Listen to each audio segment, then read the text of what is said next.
Happy holidays. These holy days only come once a year, so it's perfectly clear that you ought to be happy. Don't shed a tear, make your sorrow snappy. We've got sappy Hallmark movies to watch. But don't sing carols until after Thanksgiving, thanking God that He keeps on forgiving our gluttony as we stuff both our turkeys and ourselves and then rip sales off the shelves for Black Friday. It's okay. I do it all too. But this year, shopping for Christmas presents and sales on shoes weren't as exciting when I saw the news. Checked my phone, had a notification, terrorist attack on the Egyptian nation. The article reads, bodies lined up on the floor of a mosque, hundreds murdered with guns and bombs. Just picture it. Worshippers gathered together to pray. 200, 300, 400 that fateful day. Men, women, and children alike killed in the name of the God they were trying to find. Yes, they were Muslims, but so were their killers. One sect called heretics, the other blood spillers, terrorism, division, murder, loss, tragedy.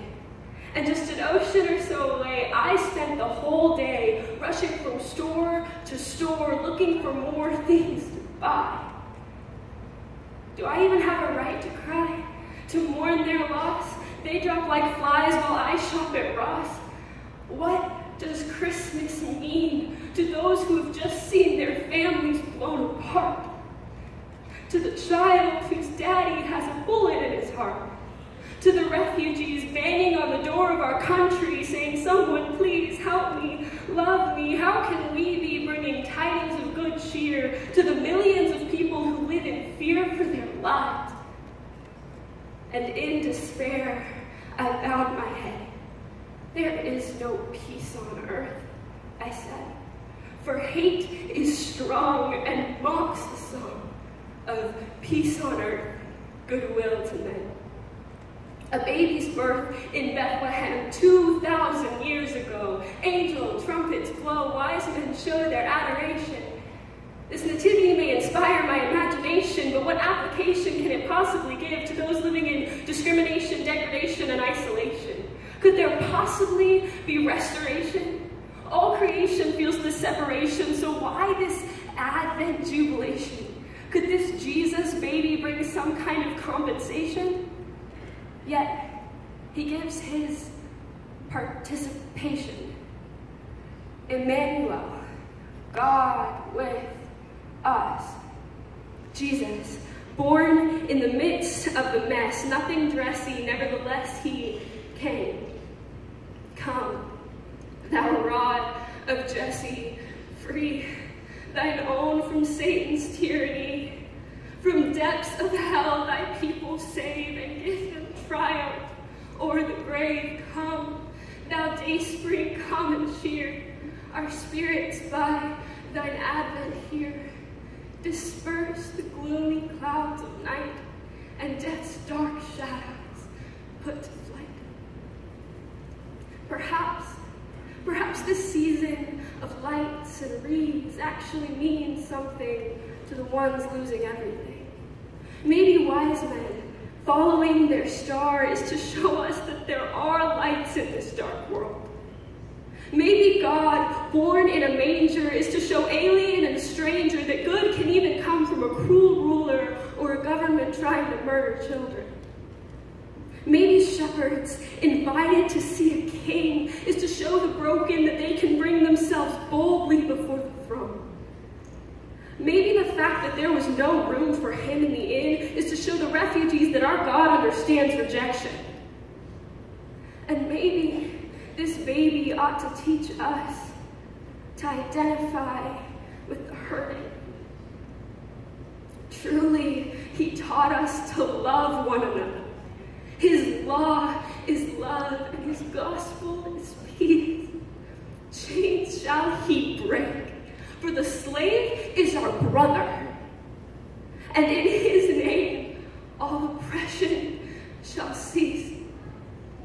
All oppression shall cease.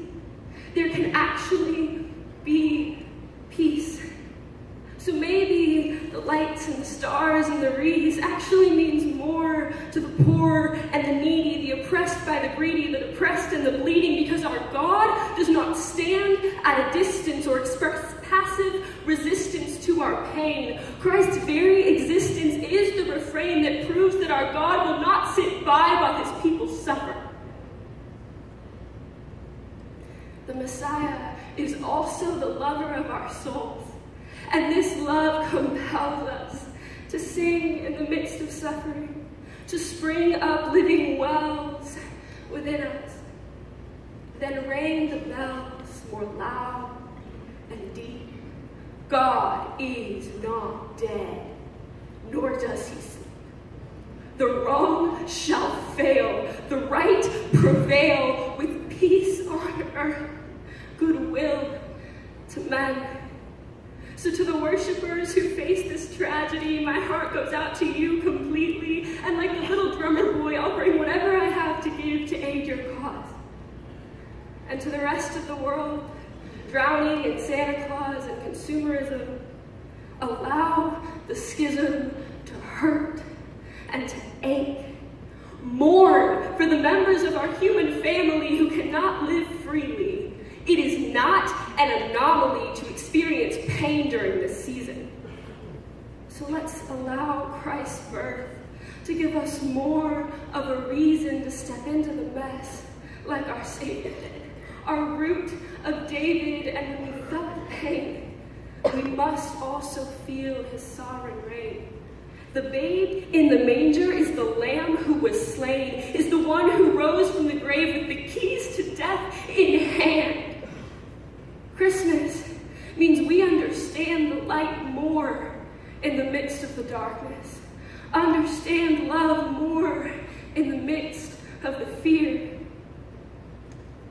And he shall wipe away every tear from their eyes, and there shall be no more death, and there shall be no more sorrow, or mourning, or pain. For behold, I am making all things new. And he who sits on the throne says the old things have passed away. And he said, right, for these words are faithful and true. And so, brothers and sisters, this I write to you.